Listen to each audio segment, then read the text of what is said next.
ગુજરાત રાજ્યમાં સતત વધી રહેલા મોંઘવારી અને રાજ્યભરમાં સર્જાયેલી ડીઝલની તીવ્ર અછત સામે ખેડૂતો, ટ્રાન્સપોર્ટરો અને સામાન્ય નાગરિકો ભારે પરેશાનીનો સામનો કરી રહ્યા છે। આ ગંભીર પરિસ્થિતિને લઈ સરકાર સમક્ષ આવેદન પાઠવી તાત્કાલિક કાયમી નિરાકરણ લાવવાની માંગ નવસારી જિલ્લા આમ આદમી પાર્ટી દ્વારા કરવામાં આવી છે। દેશમાં હાલમાં જે પરિસ્થિતિનું નિર્માણ થયું છે, જેને લઈ નવસારી જિલ્લા આમ આદમી પાર્ટી દ્વારા એક આવેદનપત્ર નવસારી જિલ્લા કલેક્ટરને આપવામાં આવ્યું હતું, જેમાં જણાવ્યા મુજબ એક તરફ દિન પ્રતિદિન વધી રહેલા મોંઘવારીએ સામાન્ય લોકોનું બજેટ ખોરવી નાખ્યું છે, તો બીજી તરફ ડીઝલની અછતના કારણે ખેતી, ટ્રાન્સપોર્ટ અને રોજિંદા જીવન પર ગંભીર અસર પડી રહી છે। ખેડૂતોના ટ્રેક્ટરો ડીઝલના અભાવે બંધ પડી રહ્યા છે, જેના કારણે વાવણી પૂર્વે ખેડૂતો ચિંતિત બન્યા છે। ખેડૂતોએ ગ્રામ્ય વિસ્તારોમાં પેટ્રોલ પંપ પર ડીઝલનો વિશેષ ક્વોટો ફાળવવાની માંગ કરી છે। સાથે જ ખાતરના વધારેલા ભાવ પાછા ખેંચી પૂરતા પ્રમાણમાં ખાતર ઉપલબ્ધ કરાવવાની પણ માંગ કરવામાં આવી છે। ટ્રાન્સપોર્ટ ઉદ્યોગ સાથે જોડાયેલા લોકોનું કહેવું છે કે ઈંધણની અછતના કારણે માલવાહક વાહનો હાઈવે પર અટવાઈ રહ્યા છે અને સમયસર ડિલિવરી ન થતાં ભારે આર્થિક નુકસાની વેઠવી પડી રહી છે।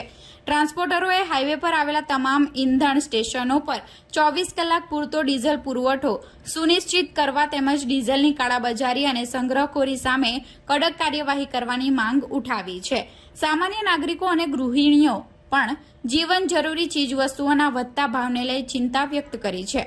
ડીઝલની અછત અને વધતા ટ્રાન્સપોર્ટ ભાડાના કારણે શાકભાજી, અનાજ, ખાદ્ય તેલ અને દૂધ જેવી આવશ્યક ચીજવસ્તુઓ સામાન્ય માણસની પહોંચ બહાર જઈ રહી હોવાનું આવેદનમાં ઉલ્લેખાયું છે।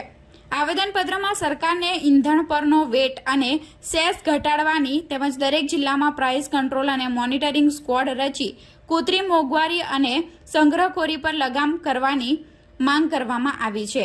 અંતમાં રજૂઆત કરવામાં આવી છે કે ગુજરાતની જનતાએ છેલ્લા ઘણા વર્ષોથી સરકાર પર વિશ્વાસ વ્યક્ત કર્યો છે, ત્યારે હાલની અસહ્ય પરિસ્થિતિમાં સરકાર યુદ્ધના ધોરણે પગલાં ભરી પ્રજાને રાહત આપે તેવી માંગ આમ આદમી પાર્ટી દ્વારા કરવામાં આવી છે। આજરોજ આમ આદમી પાર્ટી નવસારી દ્વારા અને ખેડૂત તેમજ ટ્રાન્સપોર્ટરોને ડીઝલની અછત બાબતે અને સામાન્ય નાગરિકોને જે મોંઘવારી બાબતે એક આવેદનપત્ર આપવામાં આવ્યું છે। છેલ્લા 30 વર્ષથી અહીંયા ભાજપનું શાસન છે આખા ગુજરાતમાં, એમ છતાં જે મોંઘવારી બાબતે મોંઘવારીનો મોં પણ બોલવા ભાજપ રાજી નથી। આજે તમામ ખેડૂતો પરેશાન છે, સામાન્ય નાગરિકો પરેશાન છે, ટ્રાન્સપોર્ટરો પરેશાન છે, એમ છતાં કોઈની વાત સાંભળવામાં નથી આવતી। તો અમારી એક માંગ છે કે આ જે અસહ્ય મોંઘવારી જે પેટ્રોલ અને ડીઝલના ભાવ વધારાના લીધે થઈ રહી છે, તો એને કેન્દ્ર સરકાર પોતાનો વેટ ઓછો કરી મોંઘવારીને કંટ્રોલમાં લાવે, આ અમારી એક માંગ છે।